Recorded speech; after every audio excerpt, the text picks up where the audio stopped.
Hi అందరికీ welcome back to my channel journey with Annie. ఇక్కడైతే మా వారు ఇసుక దొందులని ఇట్లా రేర్గా దొరికే ఒక డ్రై ఫిష్ని అయితే తీసుకొని వచ్చారనమాట. ఇంకా వాటికి బాగా స్కిన్ అవన్నీ ఉండడంతో నేనైతే వాటిని చక్కగా హాట్ వాటర్లో అయితే పోసేసానండి.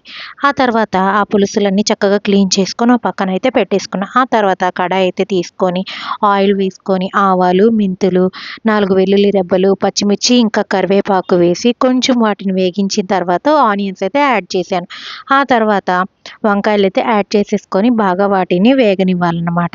అన్నట్టు ఒక విషయం ఏంటంటే, నెల్లూరు వాళ్ళు ఎప్పుడూ 2 రకాలుగా చేస్తారండి. ఒకటి పుల్లగా, ఇంకోటి తియ్యగా అనమాట.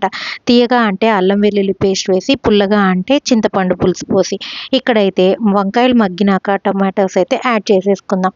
టొమాటోస్ కూడా బాగా మగ్గించుకున్న తర్వాత మనకి సరిపడినంత ఉప్పు, కారం, ఇంకా చిటికెడైతే పసుపు అయితే వేసుకొని వాటిని బాగా కాసేపు మగ్గనివ్వాలి. ఇంకా అవి ఎంతగా మగ్గాలంటే బాగా అవి చాలా మెత్తగా అయిపోవాలన్నమాట.